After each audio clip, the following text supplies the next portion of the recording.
d'émissions vérifiées donc mu doon loo xam ne ci wàllu climat bi la jëm donc pourquoi tamit ci domaine boobu tey Sénégal soxla ci benn financement boo xam ne daf koy dem jéggaani ci yeneen dëkk yi nga xam ne ñoom ñoo nekk ci biti.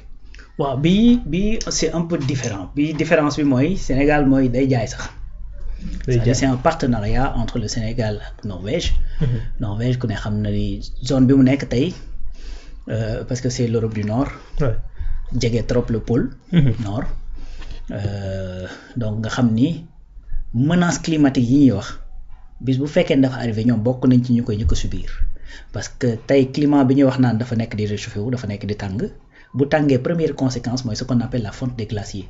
Fonte des glaciers mooy boo demee au pôle Nord da ngay gis ay ngandi montagne de glace. gis ay iceberg et cetera c'est-à-dire yooyu bu ñu seeyee. ndox la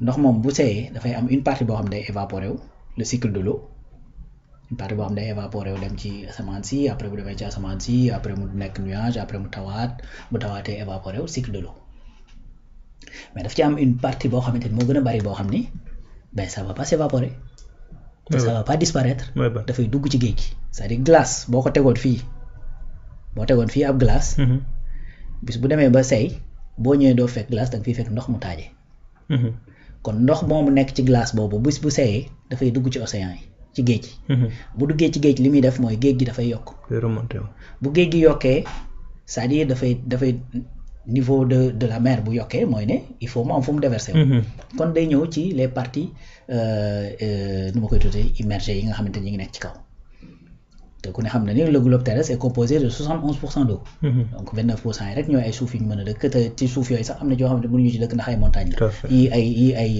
voilà ay volcan ak ñoom in seen donc bu kii li muy def mooy day menacer fi nit ñi dëkk kon Norvège ma nga xamante moo gën a jege foofu bis bu problème boobu amee ñoom bokk nañ ci ñu koy njëkk a subir kon bu ñu dee porter ay combat ak yoo xamante dafa jëm ci wàllu climat c'est normal que ñoom ñu nekk ñoo xamante ni ils sont remarqués ci domaine boobu. D'accord. Donc Norvège. ak yeneen pays yi nga xamante ne dañoo nekk ci àddina bi pays yi ci àddina bi sax yëpp dajaloo waxtaan daan ne bokk lan moo tax réchauffement climatique boobu di am suuf si di gën a tàng. ñu ne li tax suuf si di gën a tàng mooy bokk na ci bokk émission des gaz à effet de serre. Gaz à effet de serre mooy lan. C'est-à-dire tey boo demee ci kaw ci globe terrestre bi. globe dafa am benn couche boo xamante ni moo ko wër c'est ce qu'on appelle la couche d'ozone.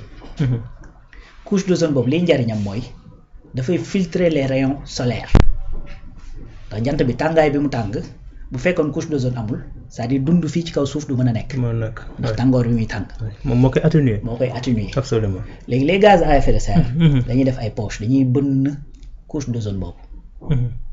donc bu fekkee ne léegi wàññiwuñu émission de ces gaz carboniques gaz à effet de serre yi. c'est-à-dire li muy def mooy dafay menacer couche d'ozone bi bu menacer couche d'ozone bi kon rayons solaires yi dootuñu leen filtrer comme il faut et que bu ñu leen filtrer wu dafay dugg ci biir espace terrestre bi bu fi duggee li muy def mooy dafay yokk la température. bu yokkee la température glace yi seey bu glace yi seeyee inonder les terres bu inonder les terres nit ñi dootuñu am fu ñu dëkk wala tout simplement dañuy lab dee. Absolument. kon boo waree xeex loolu ngay xeex doo dem di fat couche d'ozone bi da ngay arrêter la nga xamante ne mooy dem ci couche d'ozone bi. léegi ñu ne kon il faut que ñu xeex avec les gaz à effet de serre ñu ne lan mooy indi les gaz à effet de serre c'est l'industrie ñoo koy indi. la pollution industrielle. Ouais. Pollution industrielle boobu da nga ciy boole oto yeeg moto yeeg et cetera parce que moom moo koy def. donc ñu ne comme loolu moo koy indi donc il faut que ñu def de telle sorte que ñu bañ a polluer lu bari. Sauf que un pays comme la Chine ou bien un pays comme les États-Unis nga xamante ni ils sont déjà industrialisés wala comme l'Europe est-ce que da nga leen wax tëj leen seen usine. non wala boog produire leen moins. parce que bu ngeen produire moins dinañ am moins de gaz après ñoom ñu produire moins bu ko defee seen réew yi daal di dellu gannaaw. xam nga loolu problème la. léegi ñu daal ne il faut que loolu ñu waxtaanee ko bi ñu ko waxtaanee ñu ne léegi dañuy trouver benn équilibre on va faire ce qu'on appelle les crédits carbone. crédit carbone mooy. dañuy xool réew mi ñu ne réew sàngamkat yow léegi sëy bi nangam la amatoo droit produire lu weesu lii ci gaz carbonique boo produire lu ko weesu da ngay fay. ok dafa am limite. très bien. ok maintenant. bis bu ñu waxee ni boo produire lu ko weesu ñan ñoo susceptible pour produire ko du ñuy amul industrie kon ñi am industrie forcément ñoom ñooy ëpp lu ñuy lu ñu loolu moo tax ma wax gis nga c'est-à-dire ce système bi nga xamante ne mooy dox à travers le monde c'est-à-dire c'est un système qui va profiter qu'aux puissants moo tax boo bëggee génn ci il faut que tu fasses en sorte que tu deviennes une puissance moo tax Ousmane Sonko di wax naan affaire bu ñu boolewul bu ñu boolewul c'est-à-dire on sera jamais des puissants mën nañu nekk nag ay pays développés mais on sera pas des pays puissants parce que dañu tuuti donc comme les pays puissants xam nañ ni ñoom mën ñoo wàcc seen production ñu daal def les crédits carbone maintenant crédit carbone boobu tey boo ñëwee réew mu mel ni Sénégal xamante ni tissu industriel moom la ñuy waxtaanee nii ndax amu fi kon moom mënul produire lu bari ci carbone boo demee ci pays africains yu ci bari duñu mën a produire ci carbone lu bari parce que ce ne sont pas des pays industriels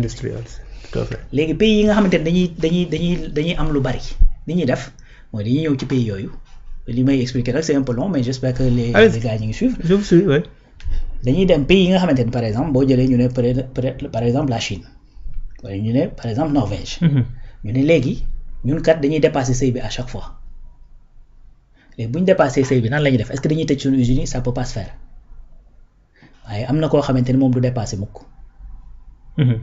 kon est-ce que léegi duñ dem ci kooku moom lay kotaawam mu jaay ñu ko donc c'est léegi man su ma yamee 20 loolu la Norvège def ak Sénégal très bien man su ma yamee 20 ok alors que 100 lañ ma limité yow yaa ngi 120 da ngay ñëw ne ma jaay ma sa 20 ci say 100 ma jaay la 20 nga am les quotas 120 kon su boobaa duñ la sanctionner léegi yow xam nga loolu c'est quoi le but mooy ñiy polluer di fay ñi nga xamante ne duñu ay pollueurs c'est comme disait Bamba Cissé il faut que ñu def de telle sorte que ñu taxer l'indiscipline pour financer l'autre donc c'est ça loolu mooy li nga xamante ne moom lañ teg comme un jeu. Absolument.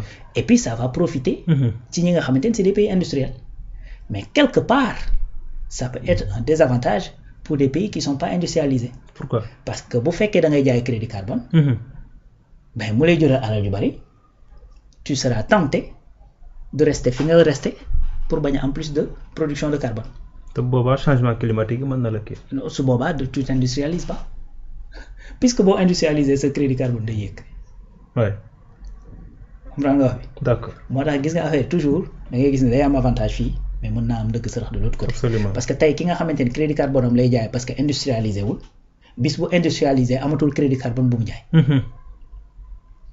Tu vois. Ouais. léegi ka nga xamante ne industrialisé na ba pare tey def excès c'est-à-dire du tëj ay usine am day continuer di industrialiser di jéem a jënd ci ñi nga xamante ne ñoom ñoo am. Ouais. kon dans tous les cas à tout moment dana am ñoo xamante ne dañuy produire moins donc du ñu avancer industriellement am d'autres yoo xamante ni ils sont en train de carburer. Ouais. Mais quoi qu'il en soit, C'est la loi du plus fort, ouais. voilà, donc c'est une opportunité qui se présente. Ouais. Sénégal aujourd'hui a la possibilité d'exploiter crédit carbone bobu. Maboubo l'avait déjà annoncé que il y a effectivement cette opportunité bi nga xamanteni ñi ngi nek diko exploiter jëm ci walu crédit carbone bi. De même que ministère bi nga xamanteni mo yor walu environnement ak yu ni mel. Donc il faut mieux en profiter. jëlee ci loo xamante ne dana la mën a permettre nga injecter ko ci sa industrialisation ci sa agriculture et cetera. Donc en attendant que nga mën a yegg ci yenn niveau yi toujours c'est une manne financière te comme aujourd'hui on est dans une situation économique et financière boo xamante ne c'est extrêmement compliqué. Il faudrait que genre opportunité yi ñu koy exploiter au maximum buñ ci dajalee nag dugal ko foo xamante ne encore une fois c'est structurant et c'est productif. Absolument donc am na solo dañuy dem rek ci dernier partenariat bi parce que tey moom dañ koy donc aussi ñi nga xam ne ñoom ñooy agence française de développement ñoom tamit war nañu accompagner li nga xam ne moom moo di le Sénégal ci benn financement boo xam ni ça va être un financement de micro entreprise avec des décaissements annoncés pour la fin février ou le début de mars.